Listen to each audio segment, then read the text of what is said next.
This past week, Andrew Schulz started yapping, saying, oh, when the fuck is Jeff Wittek gonna shut the fuck up about it? I will knock you out cold in front of all your friends on the couch. Not gonna lie, there was like a week where I was like, George, you know. As a friend that loves you, cut that out. I would love to see him at like a UFC event and just slap the shit out of him. Are you back on cocaine? Don't make me vulnerable. Don't make me talk about real stuff, George. I hate it. I was selling low. I was having illegal poker games. Why do I say this shit on the podcast? You got yourself in a sticky situation. I'm just playing, I don't fight, I do pray. I only go the way of Mr. Yahweh. It's not often I sit down with somebody and they say something that makes me think.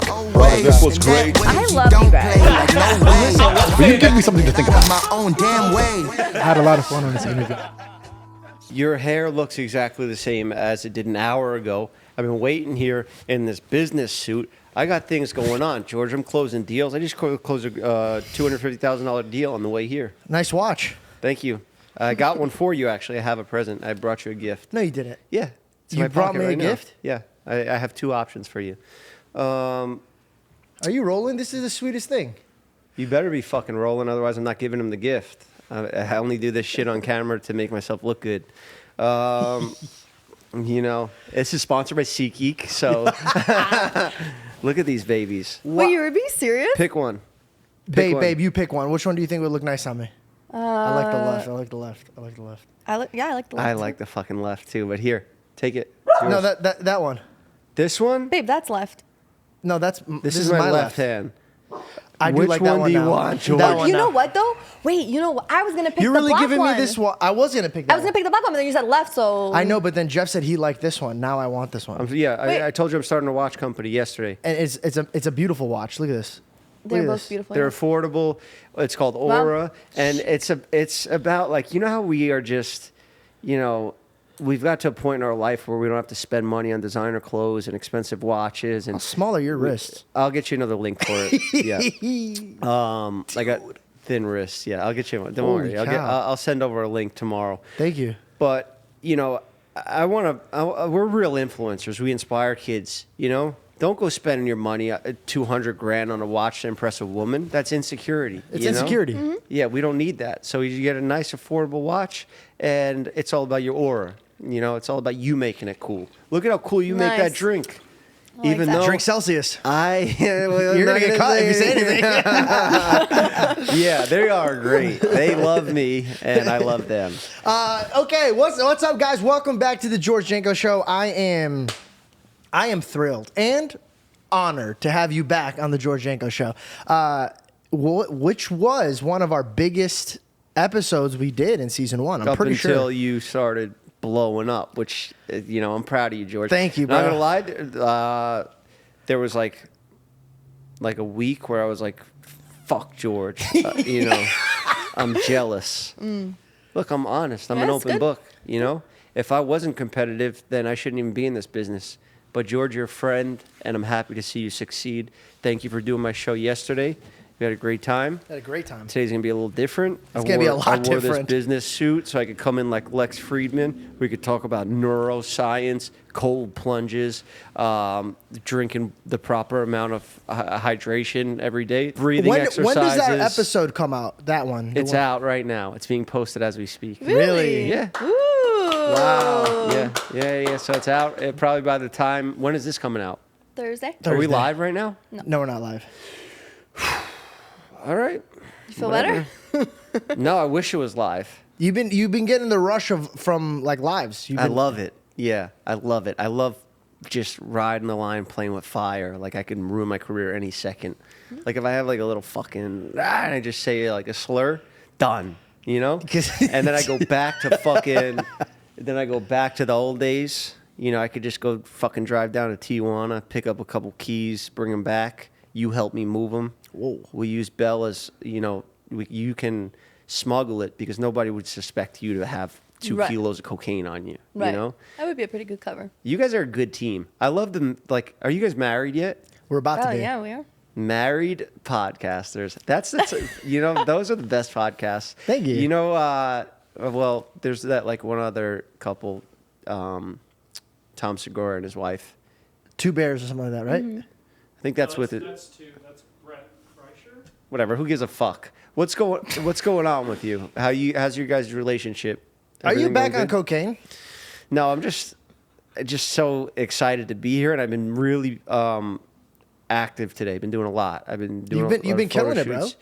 Yeah, just business deals, like I said. You know. Wait, so Hold on, Bell. Don't let him draw you into this with this madness. I'm gonna rope it back in. okay, Because yesterday you had me on the ropes. Yeah. You brought in a false Jesus. That wasn't. There was no crown of thorns, so he could have been like a disciple or. You like had lights flickering every time that we brought up his name. Like that's a mythology god. That's Thor. You mixed in Christ with Thor. We're moving on because here's the reason why. I played your games, but on this podcast, you're playing my games. And what we're gonna do is play the game that we should have played the first time you were here, but I held back. I pulled punches. Don't make me vulnerable. Don't make me talk about real stuff, George. I hate No, it. no, Just no, joke no, around. no, Let's be sarcastic for an hour. No, and I'll tell you why, Jeff, because it's a damn shame because you have an ability to get deep and vulnerable and work on things. And I know there's a lot of people that follow you that do this whole like, I'm going to put up my guard with comedy. But the truth is, brother, and it was the time that we flew back and we sat next to each other and we had a great conversation. I turned to this man that was next to me that I used to look at as American Jeff. And I was like, dude, there's a lot more to you than meets the eye, bro. For real. It really does. And what you went through that you are dealing with still to this day, when we're going to bring up the David Dobrik thing, because how you went about that, Jeff. I know Can you you make give jokes. him like a silly name so we don't have to hear his Got name? it, absolutely. Can you Bobik? just call him like Bobik.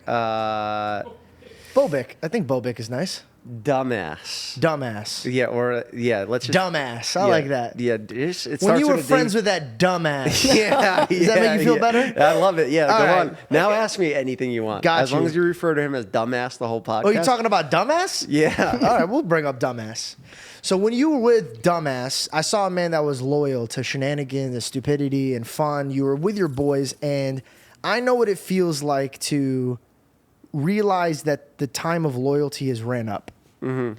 And how a man from your position in life, we make jokes about it. You were an organized crime man. You were from the streets. And from what I've gathered, being raised the way I was raised, is there's nothing more than loyalty than in the streets. Yeah. These people will never rat on each other. Bro, that was the one thing that was like the biggest rule when I was growing up, because I worked in a barbershop and the owner was actually a made guy. So like I learned a lot from him. He's like my mentor. I was never in mafia or anything. It's not even the same anymore. There's like not people killing each other Yeah, like but maniacs. the practices because- and beliefs are still around. Yeah, and the number one thing was like you never rat on your friends, and it's like such a ridiculous thing because who ratted recently? Like, was it 6ix9ine or something? And he was like bragging about it. Yeah. It's just so weird for me to see that. Loyalty is very hard to find. And the reason why I want to peel back your layer, brother, is because you are very, very few of the men I've met in Hollywood that has loyalty. Thank you. And I really mean that. And I know these conversations are going to make you uncomfortable because you're the type of dude that just either handle his business or just keep it fun and peaceful. But there's a side of you that I learned from, and I want people to acknowledge that side because you deserved to be looked at like that. For real. For you to be pieced apart and still not handle it the way that me and you know should have been handled, Yeah. and you held back, and you're taking the high road, and I'm watching. What are you saying? Like if I would have clipped dumbass? I'm saying if dumbass would have ran into some issues. Yeah, but that's like beating up a woman. I would never do that. Or like a gay guy, and that's a hate crime. So, you know, I get no points for that. I would love to take like if it was like Todd, You're just saying that because of comedic relief, but you know that there was times that he's put you in afterwards that you would have loved to finish the job of dumbass. But Nah, I like to fight fair fights. I would fight Todd or like Ilya or one of those fitness guys. You know, the tough guys. You're all in shape now. Let's go. I'll take both of you at the same time. does See, it? this is where I get too arrogant. I'll take one of them at the same time. It's hard to fight two people at once because then you're looking at one guy, you get hit from the side. You know, Todd rocks me, and then I'm getting taken down. Who do you think out of the dumbass squad that you would? I think Scott's the most athletic, but I like him. You know. So okay, let's talk about that. Scott to me has always been pretty real. Yeah. He's always been a good one. Is Jason still on in your category of like he's not a dumbass? I feel for him. I don't think he's not a dumbass because he chose the wrong side and he chose to stand by this kid when he knows that because people don't know this, but when the accident happened, everybody's like, "Oh, you chose to get on there," and this shit's gonna get clipped, and people are gonna be like, "Oh, we won't stop talking about it." But yeah, I'm in an active lawsuit. Nobody knows that when I got on the rope, it was supposed to swing slow, and then this little fucking dumbass, tried to prank me by flinging me off. That's why the shit happened, you know. So it was a fucking silly prank for him to get more views that risked my life and forever gave me lifelong injuries. So, you know, I'll try to stop talking about it when I don't have surgeries and I'm not dealing with shit, but it's just tough to not talk about it, you know? I'll look for new content to talk about. This video is sponsored by Aura, and man, this is gonna be an organic brand deal because I was on Jeff's episode on Jeff FM, and the whole time I just kept staring at his watch. To myself, I was like, man, I wonder how much money he spent on that watch. That's such a nice watch. And it turned out nothing. Like, it's literally anywhere from 250 or two. Actually, let me pull up the precise amount. Yes, I was right. Anywhere from $220 to $350. So if you guys are looking for a very, very chic, nice style watch for everyday use, very fashion forward, then go to aura.watch/George or use my code George30 for 30% off. So not only is it a freaking sweet deal already, but you're gonna get 30% off of it as well. I love companies like this. They give you good quality for a good price. So when people look at you, they know you're smart, classy, sophisticated, and you know how to tell time. You know what time it is? It's time for you to go to aura.watch/George or use my code George30 for 30% off. You know what time it is. Okay, back to the show. I went through what I went through, but me and you joke about, I didn't go what you went through. You went through a very, very substantial loss. You lost friends, you lost visions, and honestly, I don't know about you, but bro, I lost confidence after that. I got scared of giving my heart to people because it's just an uncomfortable thing. So what I need to understand is, what was it that kept you grounded when unfortunately you're watching this dumbass keep winning, when you know what he did to you is completely... It's a great question. It's evil, bro. Yeah. So how do you live and how do you keep moving with grace? Because there's a lot of people that watch you, bro, that dealt not maybe the same hand, but they feel like they're being robbed in life. Yeah, I can answer it. It's not easy, and it's not going to be easy for everybody. But sobriety, fitness, you know, I was an addict. I came to a conclusion that, you know, I'm powerless over alcohol. Alcohol has power over me. I can't control it. So I had to stop alcohol completely. There were multiple times where I wanted to relapse when I was losing all my friends and I'm dealing with surgeries and I'm stressed out because I know that next week I got a knife going in my eye and I got anesthesia and all this shit. So yeah, you're constantly stressed out. And if I would have caved and drank, then I would have just caused more problems in my life, you know? So having good people around me that are sober, that motivated me to do shit like run marathons, do Ironman, and just people with stories, because like I talk to a lot of people.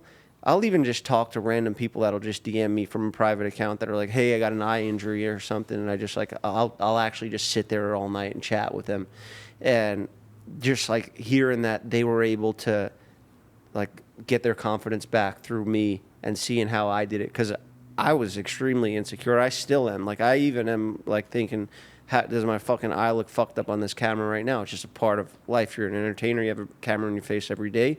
Your face gets changed. You're disfigured, you know? Now it's a lot better. I'm all right with it. I'm going to be honest with you, man. And I know you like mixing jokes with serious stuff. You got squished up against a crane and you still looked better than every guy I hang out with. And I mean that sincerely.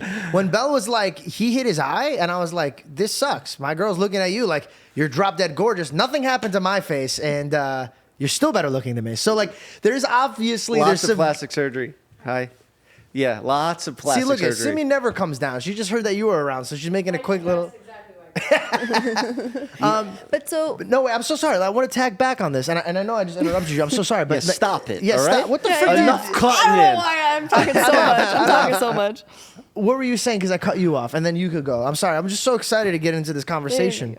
I mean, I'm excited to move past it, but I know you wanted to get deep and talk about this shit. Nah, bro, because this is a side of you that you hide from the world, and if bro, every TikTok clip is like, oh, we don't shut up about it. It like, he keeps on complaining. He knew what he was getting into. He made the decision to get on there.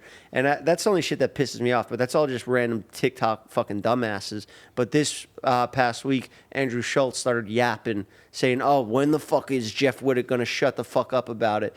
You dumb fucking arrogant, egotistical motherfucker. I will knock you out cold in front of all your friends on the couch. Those fucking allegedly. punks. I mean, listen, No, this not is allegedly. actively part of your life. You know, this is something that you're having to deal with day in and day out. It's not like it's just going to go away. And if people can't have, like, they can't realize that, you know what I mean? Yeah, a lot of people in this business need to be humbled, and he's one of them. His ego's out of control. Even the shit he did with Steiny, like, bro, who the fuck do you think you are? Like, telling these kids, like, I'm too cool for this podcast. You know, Flagrant's basically Impulsive 2.0. They're going downhill. They lost. You're giving me clips. No. Listen. Let's just reel it back because we're gonna jump into this Andrew conversation because Andrew. I want to fight him and power slap in the Sphere. Listen. In Vegas, If he said something that'd be a like that, massive event. Wow. I think. Are you sure he's not using comedy, bro? Because he uses No, comedy. it was not funny. When's the last time you remember Andrew Schulz saying something funny? Think quick. Andrew Schulz is funny, bro. Say something that's funny that you remember. I can remember Bill Burr jokes. I can remember Louis C.K. jokes right off the top. Dave Chappelle. Tell me a joke. I that think it's Andrew harder for said. him because he's more in the moment. And like Okay, you're making excuses for him. No, you're making me nervous now. Like, No. Now I'm gonna get a call Listen, from him. he should step back and be a writer or something, somebody behind the scenes, because I don't think he just has the charisma. Oh, you're like angry with him. The only thing that pisses me off is those dumbass comments, and to see it from a peer, somebody I thought was my friend, like actually yapping and saying real disrespectful fighting words, then, you know, I haven't had that. I haven't had a beef online. Yeah. So to have him do that and hide it behind a paywall on Patreon, Yeah. and then of course my Community. supporters, Yeah. they'll find it and send it to me. So I was pissed when I saw it. You know, there's not many Because you things. feel like he's being he got on his high horse. He's doing really well, and now he's starting to punch down on Nelk and you and Yeah. And you're over that. You're saying be more graceful being on top. Where you're Yeah, at. he's like, when is it gonna end? When the fuck is it gonna? It's like, say something funny, bro. You're a comedian, you know. Well, if he's Tell jokes. If he's punching down a lot on people, then I mean, it's coming from an insecurity. Have you talked to him about it? Just threats. Okay. I get No it. response. I get it. I was like, I- I was like, do you want to do an influencer boxing match, or do you want to just do it on the street? Should I just beat you up on the street, or could I do it like, you know, if you're walking out of a restaurant or something on a date, with, you know, Here's the that'd thing. be fun. Embarrass him in front of his, you know, loved ones. Yeah. Okay, No question for you. response? Question for you. And this is I'm actually gonna see a parallel look at you.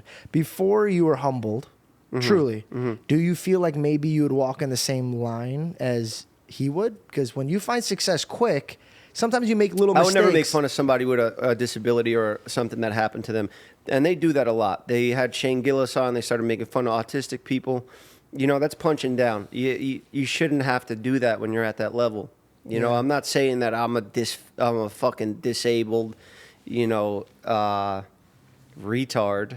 But I am But a we're little saying that. stupid. No, I'm just kidding. Yeah, I am a little stupider, and I am dealing with some shit. So, motherfucker, you want to come at me? He poked something that he You shouldn't have hurt poked me, at. and now I want to hurt you. That's how it. Andrew, I expect an apology. I will say this, bro. Like, I think with the internet, what happens is sometimes things could get, you know, it could go to a level that it shouldn't. I would love to see you guys sit down and talk about it. I would love to see him at like a UFC event and just slap the shit out of him.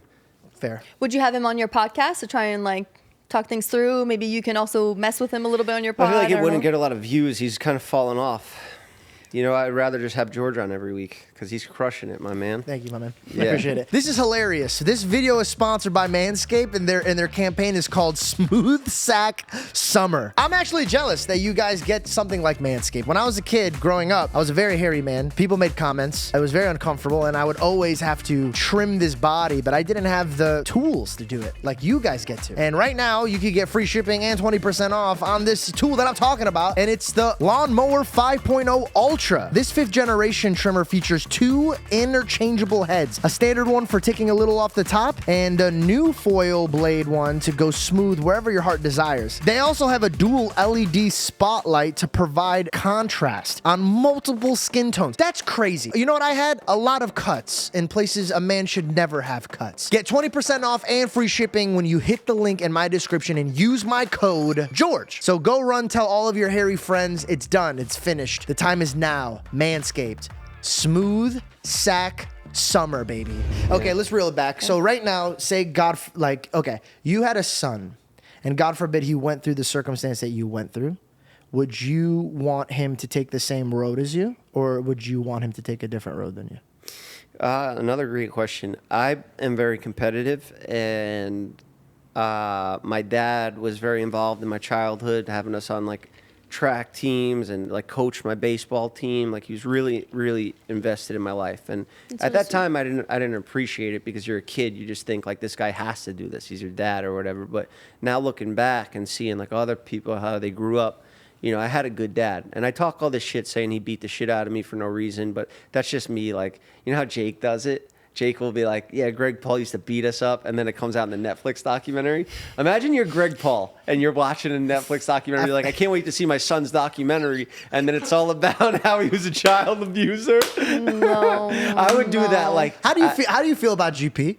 I mean, I think he's a great entertaining. dad, yeah, bro. I don't know. I think he definitely says some things good that he probably genetics. shouldn't say. You know? Yeah, he's got good genetics. Great genetics. That's why when people are like, Logan's on roids, I don't think he's on roids. He's bro. always been that. He's always been that. Dude, always been that. Him and GP and Greg, they're just big really, boys. really fortunate when it comes to their body. Yeah. So I don't think the rumors are true. And GP, if you see him take his shirt off, dude, I don't know 20-year-olds that have his body, bro. Yeah. He's a ripped dude. Yeah. Listen, we're not gonna talk about the Pauls on this podcast without a Paul here. Yeah. Because that just gets messy. Back it to gets fatherhood messy. and stuff. Like when I have a kid, yeah, I would love to be involved in in his life as much as possible. And if I could train him like Khabib's father had him wrestling bears at 4 years old, I would love to do that with my child, even if it's a girl. I remember one time I asked my dad, I was like, you know, like, Dad, you probably were a little pissed when you found out that your first kid was a girl, right? And he's like, what the fuck are you talking about? She does everything better than you guys. She's a better athlete than you are and your brother, you fucking idiot.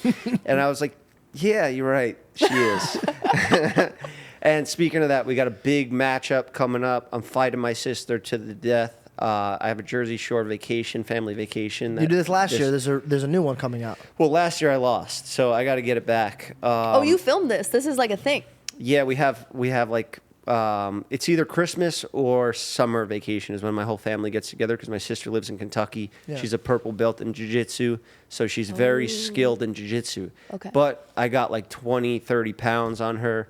Or maybe more, I don't know. What is my sister? Like, she's basically my brother, but she's, you know, she is tougher. Like, I would rather fight my brother than fight her.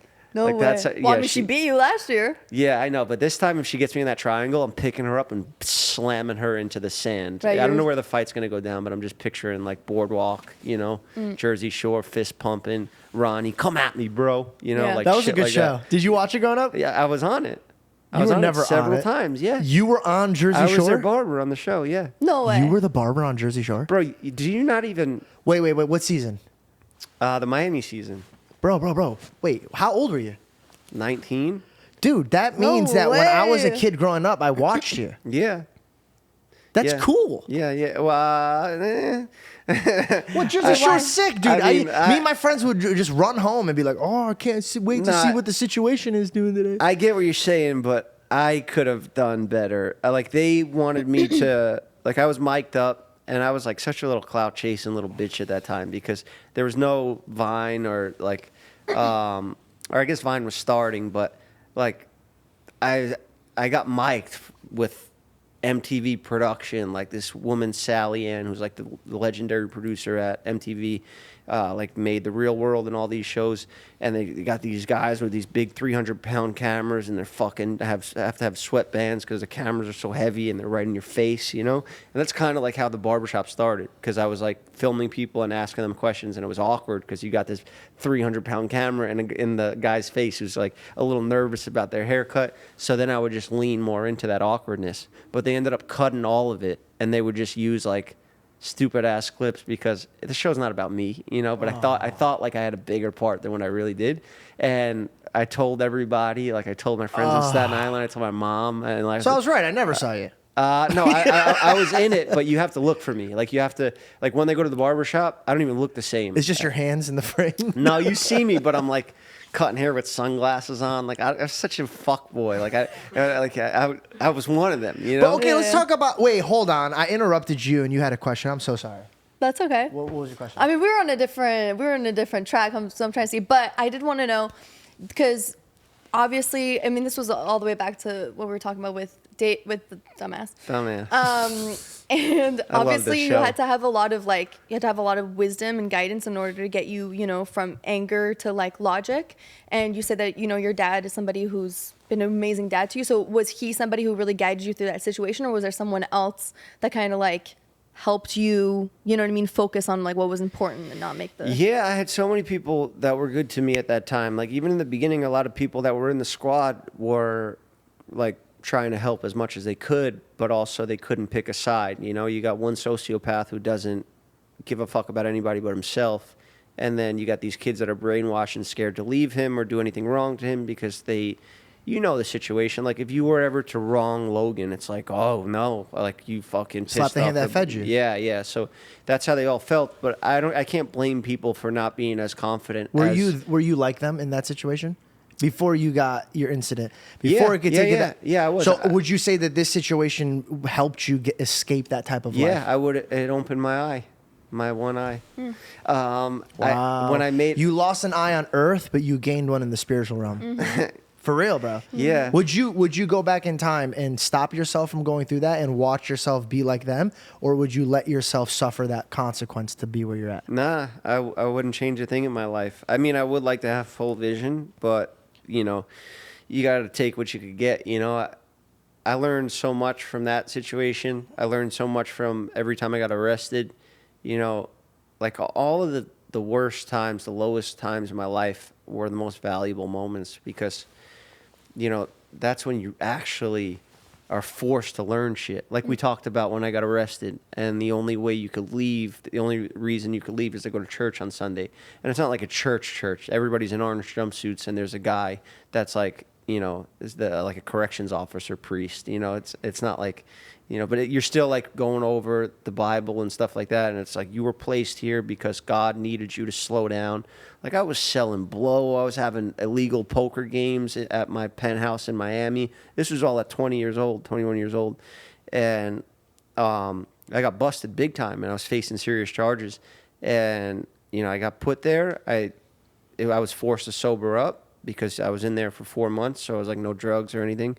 And I got in shape, you know. It was like that was where I first started getting fit.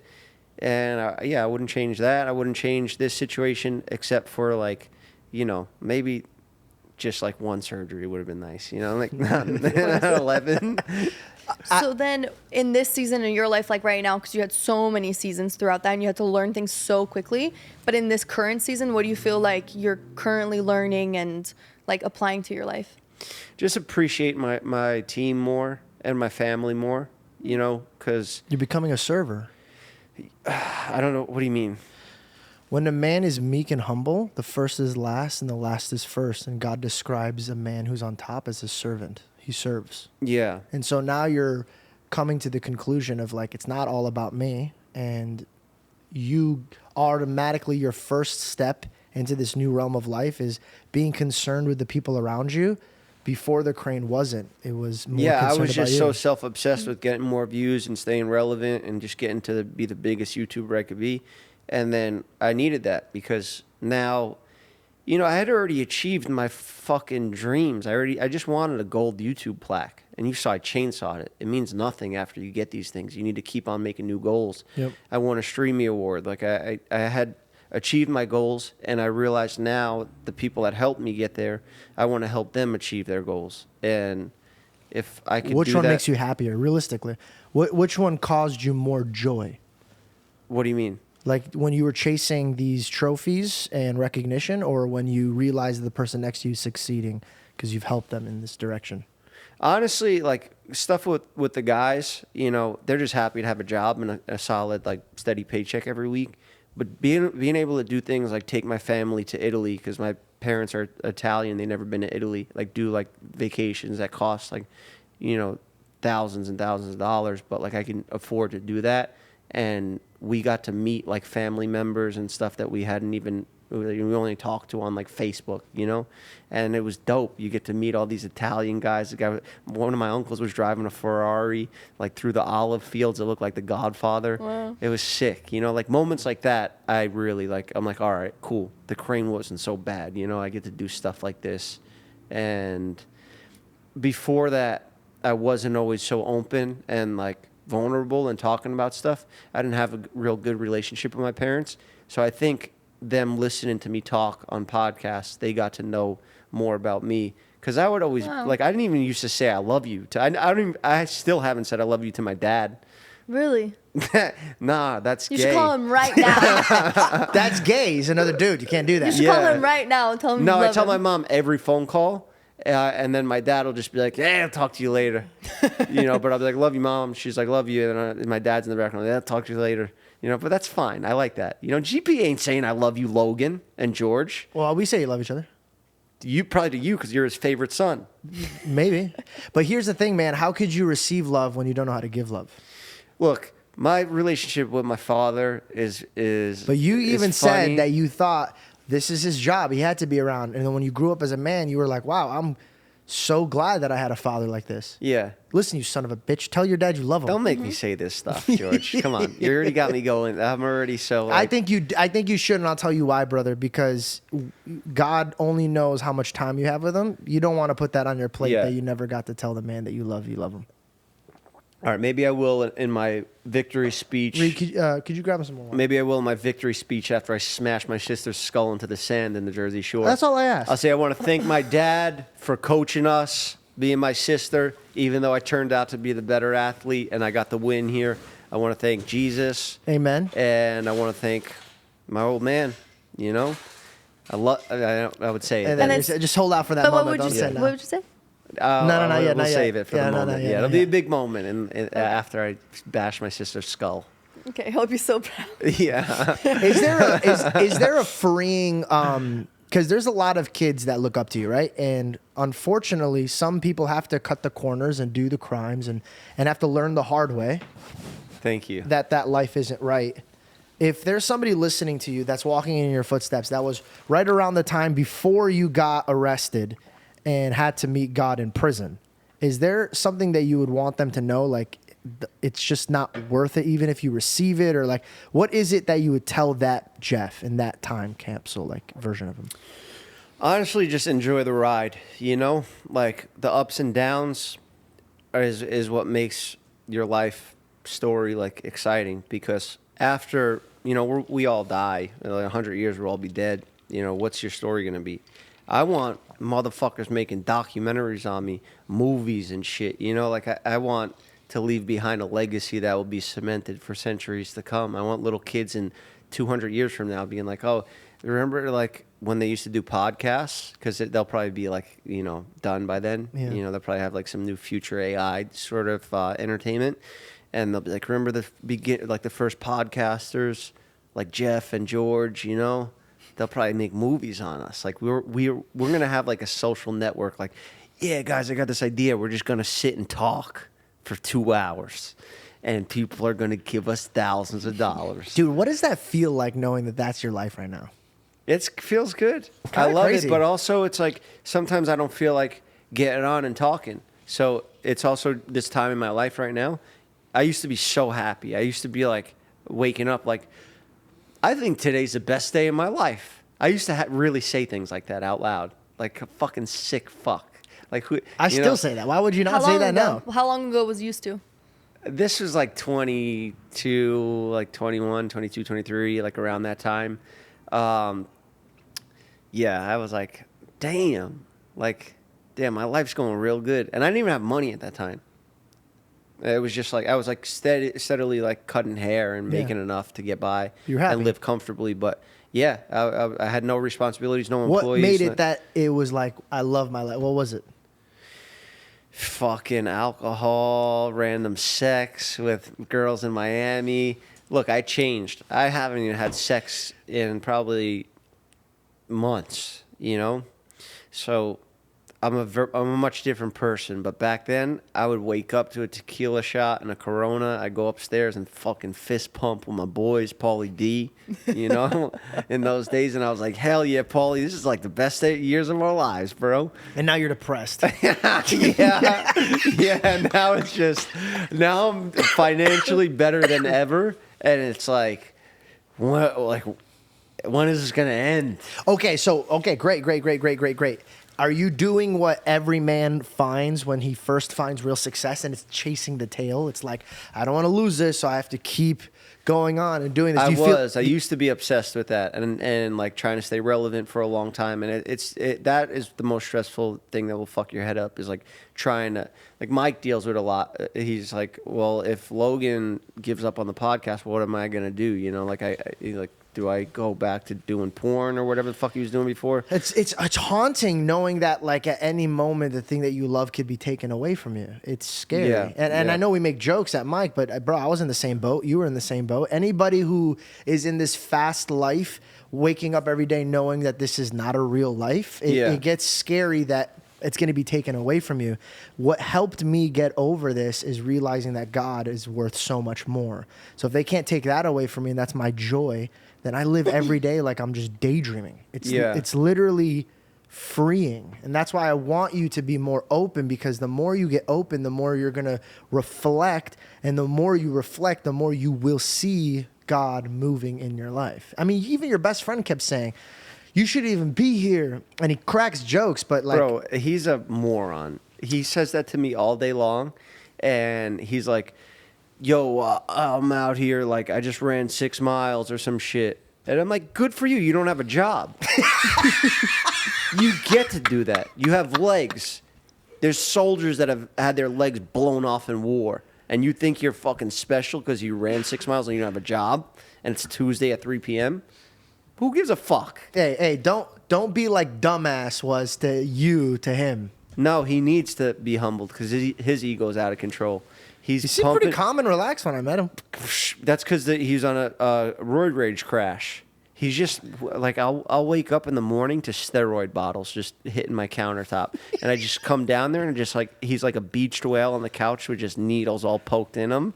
And I'm like, what the fuck are you doing? And we talk about our house because he did a lot of time in prison. I only did like a little time in jail, but I still we still have the lingo. Does that mean he has more authority over you because he has more time? No, fuck him. I got I just wanted to know I'm helping him out, getting back on his feet and stuff. But so you're the made man that's like, yeah, you did your time. Now let me take care of you.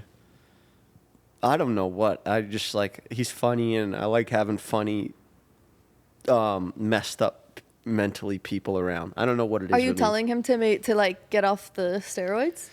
Nah, because he's sober off like mind altering drugs, which, you know, he had a serious addiction with. So if he could be clean off that, I'm happy with him. You know, like whatever. The steroids are funny. Like he's trying to fight Bradley Martin and shit, and he's like, you know, he's 250 now. He's getting there. He's a big boy. Yeah, he's about to be 260.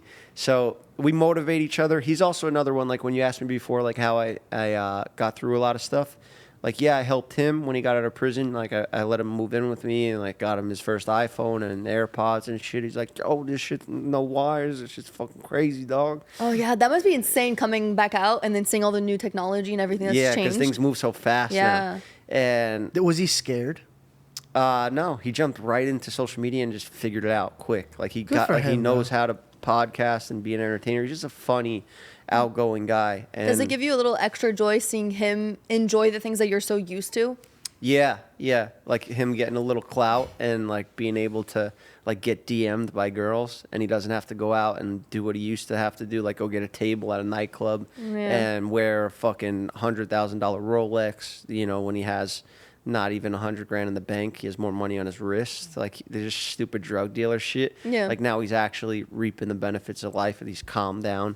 He does triathlons. He got me into doing Ironman, and he got me really. That type of endurance training takes a lot of time, but it really does make you feel productive mentally, like you do something extremely hard every day. And that's what keeps me happy and sane. Like if I just hit the lottery tomorrow, I'm just going to be a crackhead. I'm just going to get hooked on heroin. You know how good heroin feels? Fucking good, you know? Well, you know, it's why a lot of people who win the lottery, they either like spend it all or something happens and it goes away, because when you get that much money and you don't have any, like, then you feel like you don't need to do anything. Yeah. And through talking with a lot of people recently, it seems like when they're their happiest is when they put themselves through discipline. Like they make themselves have a routine, they make themselves work out.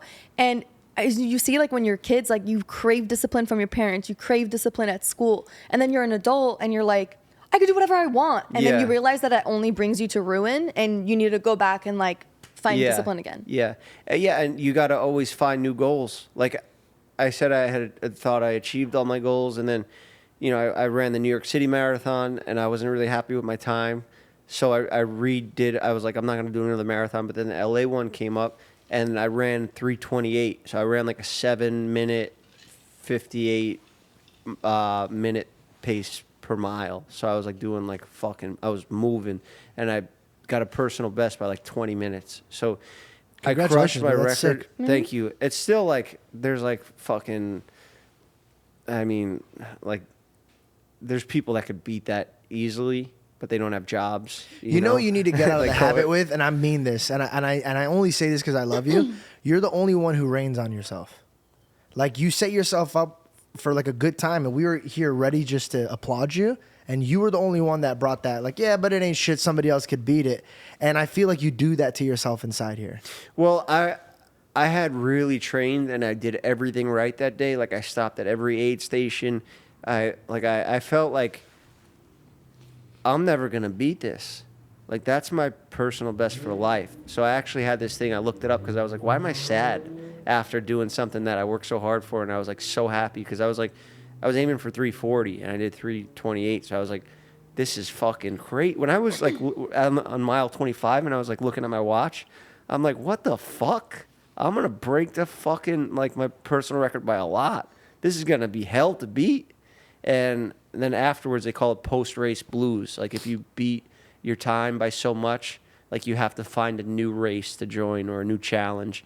And I guess I have to figure out what that is, but maybe in the future it's like a fight or something, or a power slap off with Andrew Schulz. I think you're going to run into that same conclusion every time, because you're letting the devil steal your joy. That's why you're there. Nah, fam, I'm letting the devil motivate me. I'm fueled by the devil. But it's true. It's true that when you work, That laugh is way too creepy. Out of this house, this demon. It's way too The creepy. devil made me run that 3:28. No, bro. You used to say, I used to get up and be like, today's a great day. You got to get back into that. That man that used to get up, that's Who is this, a hitman? Yeah. Like a fucking, He's my guy, bro. bro, that guy looks like a murderer that just came in here. He's from Chicago. Yeah. Hey, Joe. Have you ever killed anybody? No, you're not on camera. See, look how quiet it is. Look at him, bro. All right, my Real man. recognizes real, Yeah, dude. Yeah. Chicago, Al Capone. Yeah. There you go. Here's the thing, and I hate to be cheesy because I know this, your audience probably like it affects them when I get so serious. But the truth is this: you used to wake up and tell yourself today was a good day, because life and death begins on the tongue, my friend. So when you're going through these motions, you need to cut that shit out of being negative, because you're going to beat your goals or you're not going to beat your goals, but that shouldn't dictate your happiness, bro. The fact that you even could walk around, let alone run around, should be there enough for you to be grateful. Anxiousness comes from worrying and not being grateful. So when you look at something and you start trying to beat yourself up over it, literally take the time, breathe in like a psychopath, like you were laughing about it, saying I was like a crazy guy. I am a psychopath. I lost everything, and I laughed, and I told myself I'm great, and I'm going to accomplish things with God. Same. And every single other person came up to me and said, congratulations, you did it. Is because I mastered my tongue, and I stopped letting myself and people around me talk ill about the things that I'm passionate about.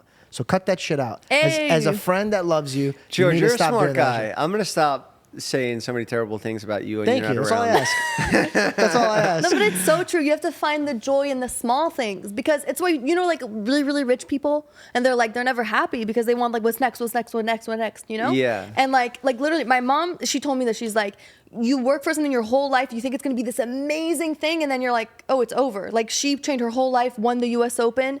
And then she's like, then it was it. She like, won the U.S. Open. for pairs figure skating. Tennis, figure skating. Oh, damn, that's sick. Yeah. But it's such a big accomplishment in her life. And then she's like, and then afterwards she's like, I was like, oh, that's it. And it feels like nothing. Figure skating's such like an elegant sport. I'm gonna put if I have a You daughter. look beautiful on the ice. If I have a daughter, I'm putting her in figure skating. That's something cool. My sister put her daughter. What about in your son? Would jiu-jitsu. you put him in the figure skating? No. I told Belle that too. I said, hey, don't ever bring up that shit to me. If he's gay, yeah, I will. Why would you I'll do support that? him. You just put me in a corner here. Well, if I have a gay son, I'm gonna love him just as if I had a straight son or anything else. You know, I always thought about that if I was a kid. I was like, how do you know? You know, what if your kid's gay? You know, I would love him. I would love him. I would make that kid the best, most gayest kid in the fucking world. He would win awards for being the gayest kid out there. I would have the first ever gay UFC fighter son. Is there a gay fighter? Is there one yet? I don't know, Because but I'm about to just start having a bunch of kids and try to do that. But it wasn't about figure skating. I was just saying enjoy the small things in life. Yeah. To bring that back. Yeah. Speaking of ice skating, have you seen that hockey clip where the guy got his throat slit and died? Yes. Belle on did that ice? to somebody as a kid. I Did you? I did. Yeah, I was in figure She skating. didn't die though, but yeah, No, please yeah. tell her about it. Look it up if you guys are at home and you're curious and you want to see a really traumatic video. Look up because it was like right out on the ice. It was a live sporting event. It's crazy to see somebody die. Yeah. Like get their throat slit, blood all over the ice. It was nuts. It's an awful video. Are Yeah. you okay? Are you okay, man? What's new in the news? What else is going on? Wait, tell the story though. Hey, Belle. Taylor Swift, she do anything recently? She's been. Why are you looking at him like he's a producer that's going to give you any topics to talk topics? about? What's I'm going gonna on? tell you nothing. What's going on with T Swift? Anything? Any news? I don't follow her. I don't listen to her. I don't enjoy her. What kind of music do you listen to? Everything. My music library is insane. And Mike thinks he could hang with me with his Spotify playlist, but nope. Do you like Russ? Nah. I mean, What do you mean, nah? I just had this talk with Sugar Sean. He was like, I was trying to explain to him a scene from Bloodsport, which is a legendary martial arts movie with Jean-Claude Van Damme. He should know that fucking movie. He's the world champion in mixed martial arts. And he didn't know Jean-Claude Van Damme, but he goes, do you listen to Russ? I was like, this is the difference, bro. This Oh, is really? the 5-year difference. Like, you don't know Jean-Claude Van Damme, which is insane. You know. Yeah, of course. It's the best splits in the world. He's probably your idol, yeah. I don't know what that is either. But I I just have no like idols Russ. besides so Christ, that's but yeah, for sure. He's a good And guy. JCVD's, Also, all it's right? like kind of hard to just like really look up to a man that just does the splits all the time. You know what I mean? Wait, this is Yeah. a rapper who did the splits all the time? Nope. No, you know what? I love Russ. He's my favorite. You do like Russ? Because Russ is a good lyricist. He's very, very. I think he's one of the realest rappers in our generation. He's talking about things that are actually happening, and he's trying to express and get other people out of it. I'll give it a shot. I'll get gives into good it. You lessons. should, bro. I think once you listen to Russ, you're gonna be like, oh shit, I should have never like talked ill about this. Who do you Yeah. listen to when you're training for your movie? Because you're going to be a boxer. Who do you listen to? Good question. On the way here, I was listening to "Jump Into the Fire." It's the song from Goodfellas, like dun dun dun dun, dun, and it's like this fucking helicopter's been following me all day. Don't forget to stir the sauce. He's following his brother. Yeah, I was listening to that Nice. shit when I was coming over here because I'm just like channeling. That's more like ambiance. That wasn't Henry really Hill. music. Okay. The suit had you in a mood, okay? Yeah. Yeah. I was listening to Jimi Hendrix, Purple Haze. That shit gets me fired up. I got a lot of my music taste from my parents. They What- were big into like just classic rock and the Beatles and the Rolling Stones, Led Zeppelin. Like my dad. Sinatra. The Rat Yeah, Pack. even like not really. That was older than their stuff, but yeah, my dad told me a story where he was like, because he worked at the bus garage. You know, he hated his job always, and he was like telling me how he was listening to that Rage Against the Machine song. Where the end is like, fuck you, I won't do what you tell me. Fuck you, I won't do what you tell me. He's just going nuts. And that's his favorite part of the song. And I didn't realize that that was my favorite part of the song because I would listen to that when I go to Runyon and I would plan it. Like right when it gets to the hardest part, I want that part of the song to come on. Fuck you, I won't do what you tell me. And my mom was like, yeah, your father one time, he didn't want to go to work. He drove all the way there. And his boss was pissing him off. So he stayed in the car. It's like freezing cold in New York. You got to wait for the car to warm up. And he's like listening, waiting for the song to end. Like he's parked at his job. And he's like, I want to listen to this part of the song. So he goes in there. And then he told his boss, he was like, fuck you, I won't do what you tell me. And left and went home for the day. Wow. Yeah. You should play that song with your dad and then tell him you love him. No, I'm not doing that. That's Okay. fucking That would've lame. been so It would have been a cute. nice moment, you know? No. So you're telling her, fuck you, I won't do what you tell me. Yeah. That's disrespectful. Yeah. I think I need That's to really balance out all the nice things I said about my father with some negative stuff. He used to beat me for no reason when I was a kid. I didn't deserve it, and that's probably why I have a lot of trauma today. You Did know, he he's- actually lay his hands on you? Nah. Bro? This poor guy. I know. man. What are you doing, dude? This I mean, poor yeah, guy. I got whipped a couple times, but all parents did back then. You know, got did spanked parents too. still hit their kids? Baba, don't bring up our sex life. Please. Did you get hit? No way. Me? Yeah. So how my parents rolled were like they hit me a few times, but Yeah. they did a really good job at it to just use it as a reference. So I don't No marks on the face. No, never. So the teachers would call and pull be a like, pillow over it, so there's nothing, no bruises. No, yeah. no. My Nah. dad would punch me in my leg and shit. He would be like, "You motherfucker." Charlie horse you? Yeah. You son of a bitch. He would call me a son of a bitch. Which, what does that make you? You know? Right. No, Or that's he would call me you dirty bastard, which is you have no father. Like all his insults were off. Like, Dude, think about it. I you went know? through that same thing, and it was in Assyrian. He was like, "Brun ikhre, brun qawa," like all this stuff, and I was Yeah. like, "Brun, brun," and I was like, "Are you referring to yourself?" And it was just literally a question, and man, that was one of those days. I Sounds like you asked. got some problems with yourself, Dad. Yeah, yeah, You yeah. know? Yeah. You son of a bitch. So you're calling yourself a female dog because I'm your son? You know? That makes you the bitch. But I didn't say that back then because he had a belt in his hand and I was a child. Fair so. enough. Would you ever lay your hands on your kid? Yeah. Fuck yeah. I think I used to lay my hands on Nerf. When he... No, I'm kidding. How are you doing with that, man? I'm fine. It's been a long time, and we gave him a nice memorial, so it's... You did an it's- amazing thing for your dog, dude. Yeah, those last moments are what you remember. So we sent him off, and bro, we skydived. We spread his ashes into the heavens. We're Riverside, California.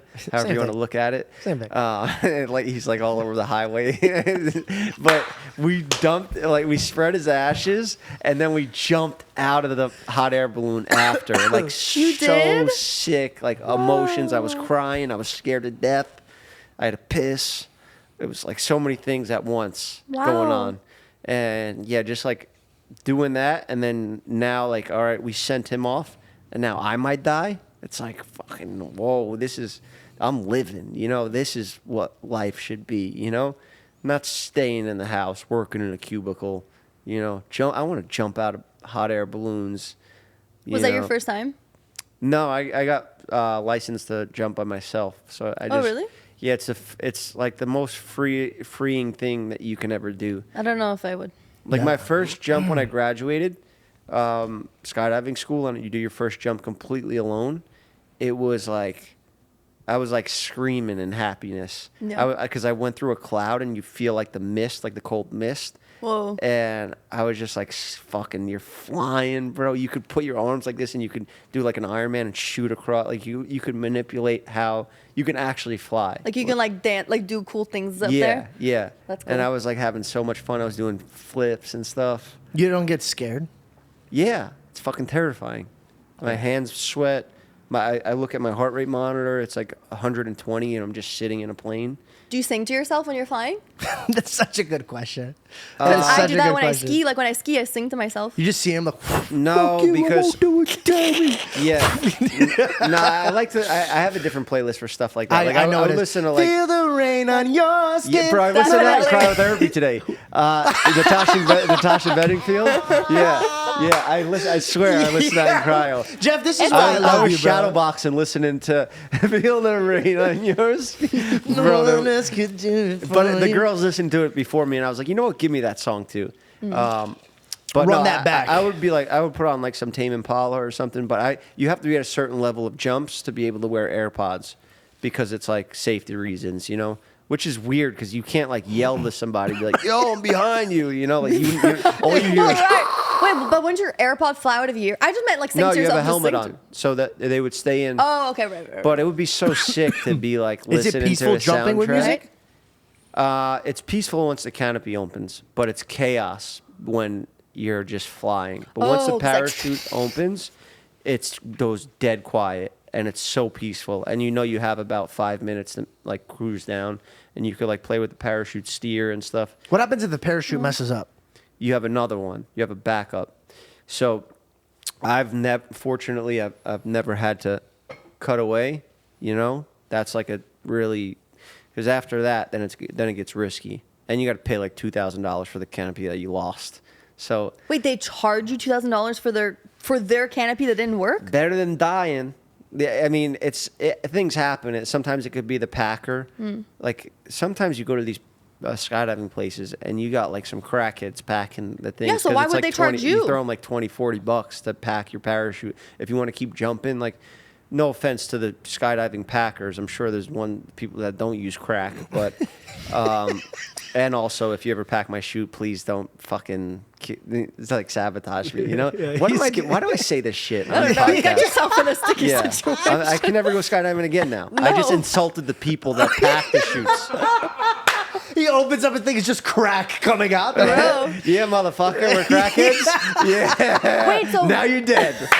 but for, Yeah. what do you do if both fail? What's the emergency landing? You die.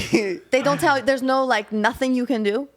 Die. What? And what are they gonna do? Put a trampoline I don't know. down Maybe there? they're like, in case of the both of them are out, you have to grab the backpack and hold it in a certain way, and then maybe you can like try and find a tree.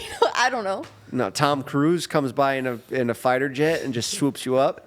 No, it don't work like that. Are you thinking about settling down soon? Yeah, but you can't just force it.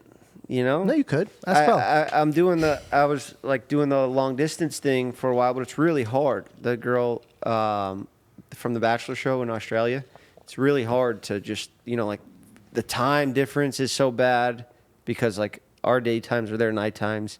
And like if I'm going through shit and I want to talk like right away, she might be asleep, or it might be like she's at work or school or something. So that's really hard. But that was like the closest I've gotten in the past like couple of years to. What is it?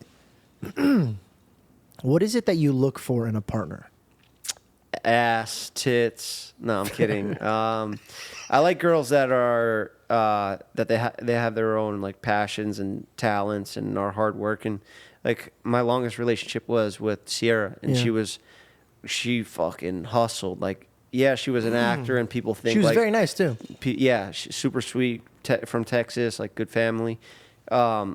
But just seeing her work ethic, like you think like, oh, you're an actor in Hollywood, like your fucking life's a joke. It's so easy. But she would have to be at set at 5 a.m. every single day.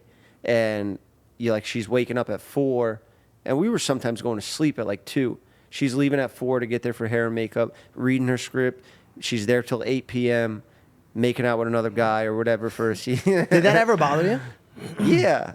It hurts, yeah. Yeah, but like, what are you gonna do? It's the game, you know. I might get to do it someday, you know. Yeah. Just start fucking doing podcasts. We have to do a kissing scene in this. You know, like I invite girls on my podcast. Babe, it's work. It's work. You have Look, a new it's in the segment? script for the podcast, you know. Babe, you wrote the script. Question: do you guys ever still talk? No. Did that end nice or bad? No, it's just when somebody's in a new relationship, you got to respect it, you know? So I'm not going to talk to her when she's dating. No, I'm talking about how you guys ended it. And also we weren't the ones for each other. And we both realized that. It was great while it lasted. We learned a lot from each other, but you know, you come to a time where it's like, all right, we've been together 3 years and you know, it's kind of not getting more, we're not getting more like in love. Yeah. It was kind of like we were just like best friends, you know? And I would like, you know, I don't know. It's just. Do you miss her? No, I'm fine. You miss her. No, but I just really respected her work ethic. Honestly, it was dope to see that. And at the time, I was just selling weed, so I would like work like 3 days a week, and the rest I would just be on like a burner phone. And like, you know, seeing her do that. It was just dope. She's a little girl, confident as fuck.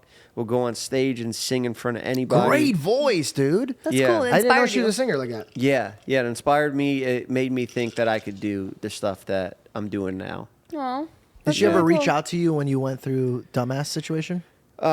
She reached out, I think, when Nerf passed, because Nerf was like her dog too at one point, kind of. And when her father passed, I reached out. Her father died of COVID. Crazy. Wow, Young guy really? too, healthy. Just yeah. Oh man, that sucks. It's devastating. Yeah.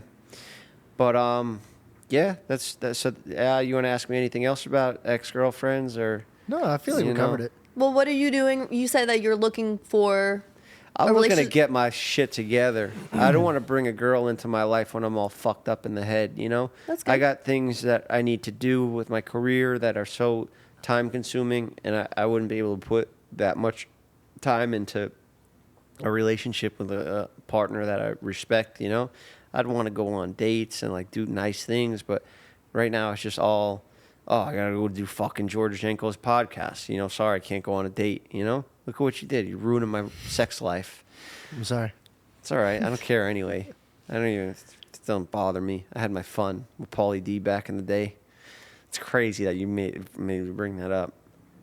I'm going to send you links tonight so Reed could add it into the edit. Of you fist pumping and stuff? Yup, fist pumping. Nice. So, yeah, there was just one scene where, like, my debut on TV. Now, like, my mom, she's, like, a strict Italian woman. I was the youngest, so I got away with everything. But, like, they didn't know I was smoking cigarettes and shit at the time. I was just a bad kid. And the one scene, like, the debut, I'm in there smoking a cigarette, and I'm hanging out with a situation, and we're on the couch, and we're both smoking cigs, and of course I get a call. Jeffrey, I saw you smoking cigarettes.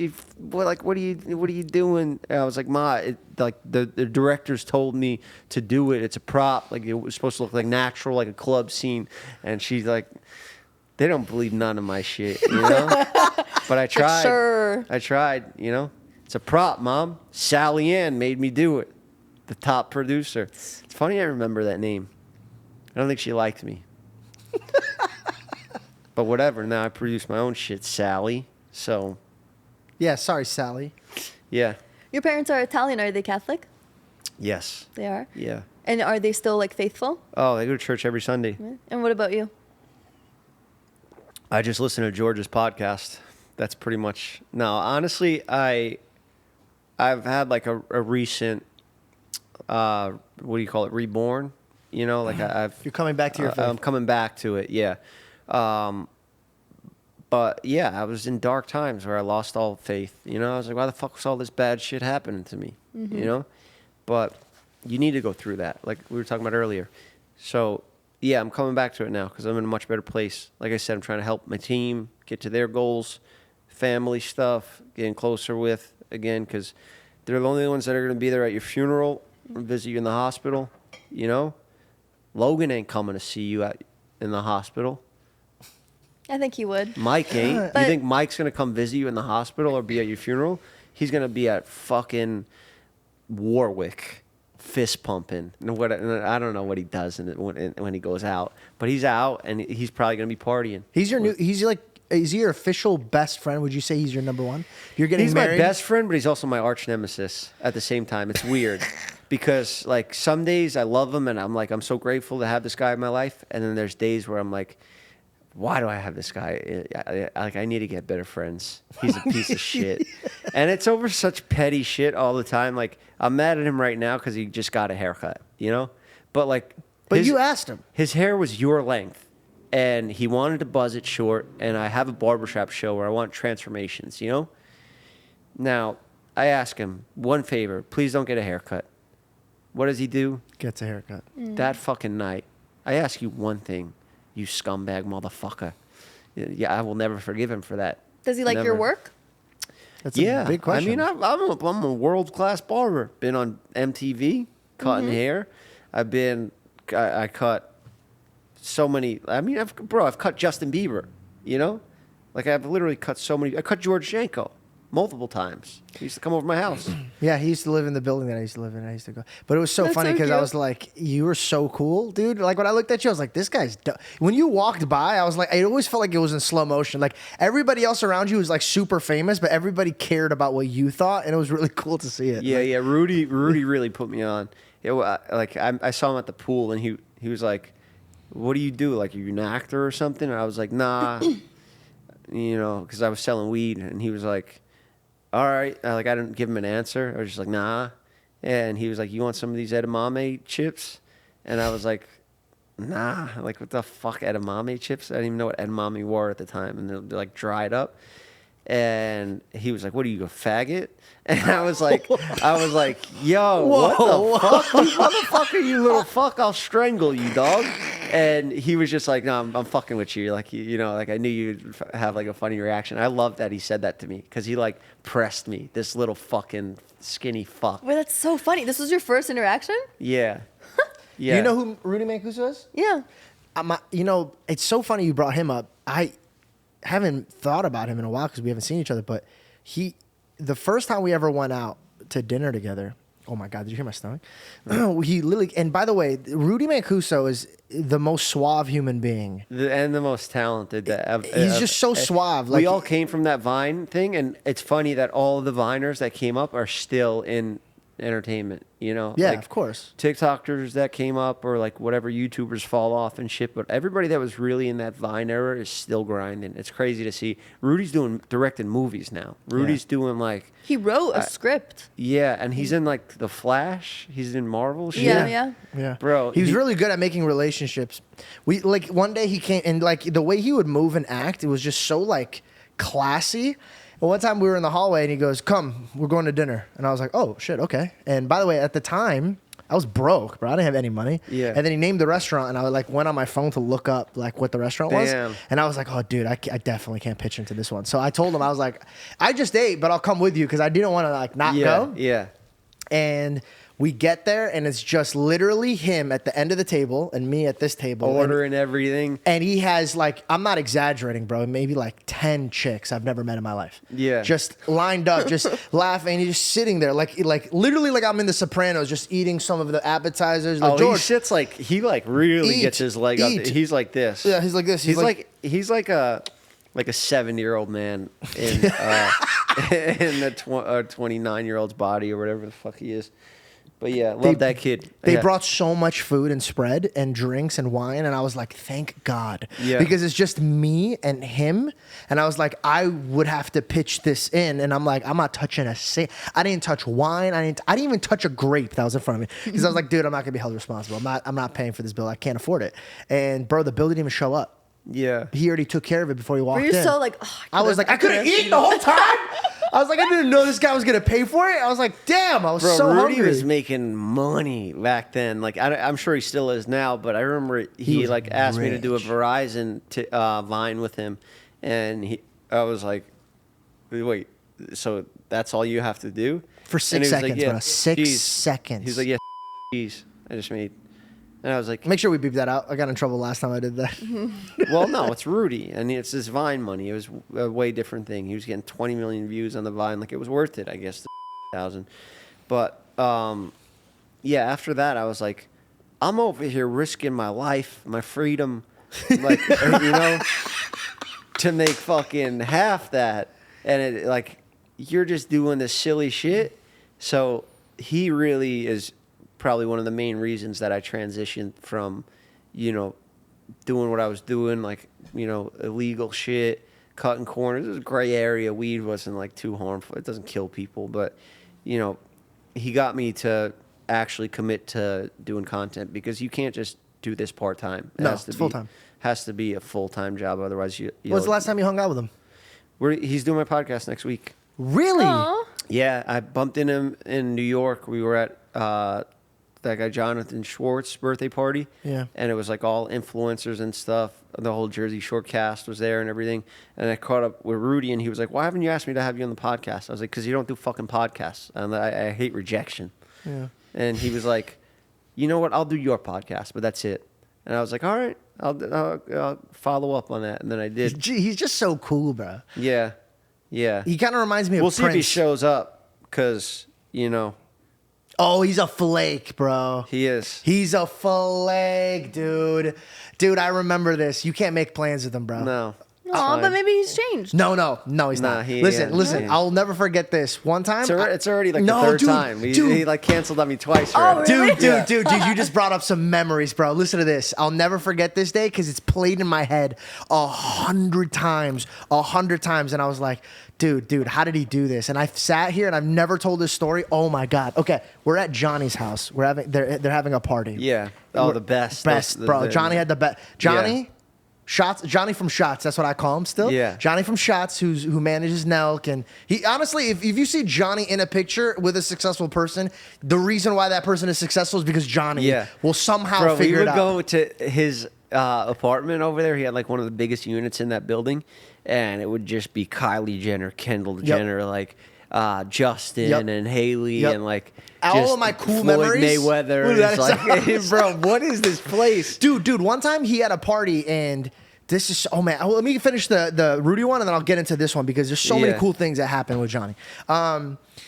Rudy Mancuso, I was always catching him being just like a sneaky little butthole, bro. I was like, we would say things like, and then he would meet me or he would ditch me or he would create the plans and not show up. And I'm like, bro, like, stop being like a bad friend.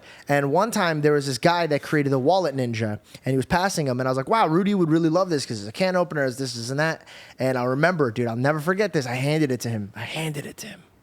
And he looked at me and goes, oh, thanks, bro. And so I walked away, but then I turned around to tell him, like, And he oh, threw one it more. a- he threw it Bro, away? as he's walking, holding another woman's hand, walking to Johnny's bedroom, he just throws it like he doesn't give a shit. And that hurt my feelings, But bro, was he because he jo- put was- it in my was he face like he joking? cared. Was he No, he joking? didn't know I was looking. Oh my god! So that, no, so I got pissed. So I saw him, bro. He was doing a bit for the girl. I guarantee, like he. Let me finish, Jeff. I I'm pulled sticking him up for aside him. later, and I go, dude, what the hell was that? And he goes, what? And I was like, why would you take something that I gave to you and just toss it like that? Bro, like a magician. He pulls it out. He goes, No. this? And I was like, what? I was like, how? He goes, you thought I would throw this away? Come on. And then he slaps my face, and then he walks away. But, dude, I saw him throw it. No. Till this day. Yeah, I'm telling went you. back and picked He's it a up. time He went back- traveler. no, He's no. a time traveler, bro. No, Or he had two. Somebody gave him one and he took mine. Dude, he I'm went and telling picked you, it up. I'm telling Nah. you, Rudy was with the girl. He wanted to make a funny joke. He's always like trying to make whatever the girl laugh. So he probably threw it, and then she was probably laughing, and like they were making fun of you, like, oh fuck this guy, Yeah, he's a fuck his loser. thing, Yeah. And then I've he dreamed about had to be like, nah, I'm just kidding. I'm a nice guy, so I'm gonna go pick it up. That's probably what happened. Well, I he know threw Rudy it a down long the time. stairs, and then he kept walking that other way. So it wasn't like it was. Well, maybe he got in a fight with the girl after. She was like, hey, that was fucked up. That guy was a nice guy. And she You picked know? it up. She's like, "You keep this." There he is going to kill someone. Changed up, got in a more athleisure outfit, so he's more flexible. In Bye, case Joe. he has to scrap. One. You know what? one- What's crazy? Let's talk about Wait, can I just guys say- that fight in suits in action movies. Like, Wait, no, hold see on. how he just came out in that? Like, that's how I would go to a fight. They don't John know. Wick? We can't even reference it. Bro, John Wick fights in these suits. This shit's so uncomfortable. You could fucking But you destroy look me. good Right? You fighting could in a put me suit. out cold right now, and I would be like, so. Yeah, I wouldn't even be able to fucking slip, no punches, nothing. Maybe that's how good his skills are. He's like, I can be wearing a suit. Yeah. Speaking of suit, I was wearing a suit at one of his parties. I wasn't wearing a suit. I was trying to transition back. Johnny's party. I gotta say this because I don't think I'll ever be able to tell this story unless we're talking about Johnny's party. Yeah. Johnny had the craziest parties, Yeah. hands down. I wish I could go back in time to them. I really wish I would have enjoyed them more because I Yeah. was so nervous in there. Like every time I shook Justin Bieber's hand, I don't remember because my heartbeat would just be going through my head. But when I was there, I saw Will Smith's kid, Jaden Smith, and he walked in with his friends, and I'm pretty sure his sister, but nobody was there yet. I'll never forget this day because this is when I realized, I go, this family's cool, bro. Like this is a cool family. He Will walks Smith in. and Jaden Smith? No, not the dad. Jaden and his friend, and I think his sister. But I was locked in on Jaden because at the time I was a big fan of his acting career, and I was just watching his music. Kid? Dude, when you grow up in Arizona, you see these people in real life. Your brain is like spinning. You're going crazy. Yeah. And so he walks in, bro, like the smoothest cat. Walks in, high fives Johnny, just hangs out, and I'll never forget this, bro. There's like 8 people at this party, bro. It's empty, and this guy turns to his friend, and he goes, "Want to dance?" And they're like, "Heck yeah!" And him and his friends by themselves, no one is at this party, are just dancing on the dance floor. And I'm sitting there just like a creeper, just sitting there watching them. You They're- wanted to get in there, huh? Bro, so bad. So bad. But I was like, listen, if I jump in there, then like it's going to be weird because they'll obviously see me. No one's on the dance floor besides them. They leave Yeah. right after. They danced by themselves, had a great time, went to the juice bar, took a drink, looked at Johnny, thanks for inviting us, man, and just left. I was like, I don't know what's going on here, Yeah. but I've never seen anybody be that cool in my life. Yeah, I've never done anything like that in my life. I kind of want to, like, that's a goal that I'm going to set. Just to go to a party and fucking dance by myself right in the middle when nobody's dancing. That's Just my, you and your And boys. bounce. Yeah, let's do that. Let's Yeah, go to let's go. let's go to like what who throws parties nowadays? Dude, like, no one goes to parties, right? There's no Yeah. parties. Are there parties? Because, like, I just feel like we're not getting invited come, anymore. Come back, John. My goon's here. Cody, should I have him come up or No, we're done here. actually? no, don't let him sit outside. No, I mean, dude, we've been doing it for an hour and 20. I can't believe we made it this far. Oh, yeah. How long do you usually record for? It depends. If the guest is like really good, like 2 hours plus. Bro, make this a 2-parter. Drop it like you did Tate. You know, like fucking split it up. I love that You you're want growing the your rest? confidence back. It'll never be taken. No, but honest to God, bro, I'm very proud of you. I know the circumstance you've dealt with alone and in public, and I think you're handling it more than a man. I'm excited to see you grow. I'm very, very, very, very, very honored to be called a friend. I think you're an amazing human being. And if you ever need me, I'll be there. I love you. I love you too, brother. And same to everything you just said. I think the same about you, genuinely. It was all said so perfect, and I forgot some of it. But as you were saying it, I was like, yeah, you too, bro. You know, I Thank really you, mean bro. that. I really mean that. You know, that Great- means a lot to me, bro. Great guy. What did you say? It's a pleasure to have you as a friend. Your We're done. Your confidence.